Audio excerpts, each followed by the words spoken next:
जालना महानगरपालिका निवडणुकीत एमआयएम स्वबळावर रिंगणात 17 उमेदवार आजमावणार नशीब. तारा सितारा यांनी महानगरपालिका लुटून खाल्ली. शेख माजेत शहरातील नागरिकांच्या विकासासाठी आम्ही निवडणूक रिंगणात. लोक आम्हाला निवडणुकीत प्राधान्य देऊन विजयी करतील. जालना महानगरपालिका निवडणुकीत एमआयएम स्वबळावर रिंगणात उतरली आहे. एमआयएमने 17 उमेदवार उभे केलेत. एमआयएमचे जिल्हाध्यक्ष शेख माजेत यांनीही पक्षाने नगरसेवक पदासाठी उमेदवारी दिली आहे. विद्यमान आमदार अर्जुन खोतकर आणि माजी आमदार कैलास गोरंट्याल यांचा तारा सितारा असा उल्लेख करत या दोन नेत्यांनी शहराच्या विकासाची वाट लावल्याचा आरोप एमआयएमचे जिल्हाध्यक्ष शेख माजेत यांनी केलाय. लोकांच्या आशीर्वादाने या निवडणुकीत एमआयएमला चांगलं यश देखील मिळणार असल्याचा दावा शेख माजेत यांनी केला. शहरातील नागरिक विकासाला प्राधान्य देतील अशी आशा आहे. राजकीय पक्षांनी दिलेले उमेदवार हे गुत्तेदारी करणारे असून ते लोकप्रतिनिधी राहिलेले नाहीत.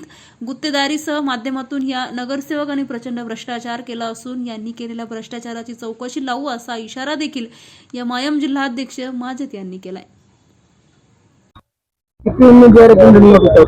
जालना शहर महानगरपालिकेमध्ये एमआयएम पक्षातर्फे 18 उमेदवार आम्ही निवडणूक रिंगणामध्ये उभा केलेले आहेत, ज्यामध्ये प्रभाग क्रमांक 2, 4, 6, 7, 8, 10, 11, 12, 13 आणि 15 अशा विविध प्रभागामध्ये आम्ही आमचे उमेदवार उभा केलेले आहेत. आमचा फक्त 6 नंबर मधील आमचा एक उमेदवार अवैध ठरवण्यात आलेला आहे आणि बाकीचे सगळे उमेदवारांना वैधरित्या जे आहे तर आज मंजुरी भेटलेली आहे.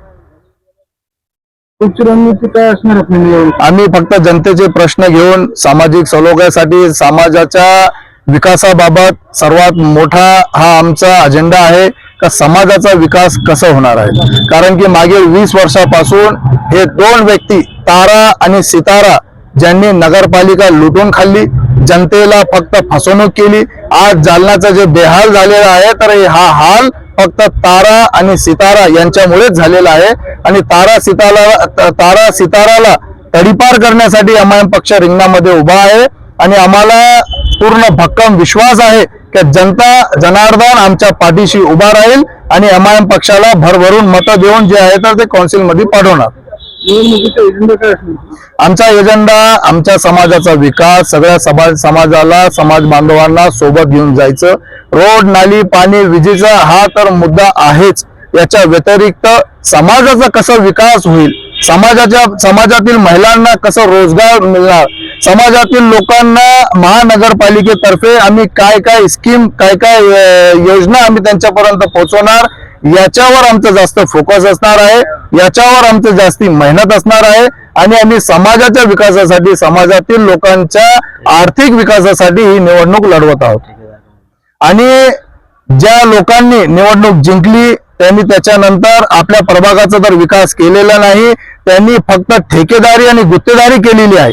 या गुत्तेदारीच्या माध्यमातून त्या नगरसेवकांनी भक्कम करोडो रुपये जे तर जमा केलेले आहे त्याची चौकशी पण आम्ही येणाऱ्या काळात लावणार आहोत. का बाबा तुम्ही जनतेचा पैसा लुटून खाल्लेला आहे, तुम्ही तुमच्या प्रभागात विकास न करता तुम्ही फक्त कागदावर काम तिथं दाखवले आणि बोगस बिल उचलण्याचे काम या माजी नगरसेवकांनी केलेलं आहे. त्यांचा भांडाफोड लवकरच या आमच्या पक्षाच्या नगरसेवकांच्या माध्यमातून होईल.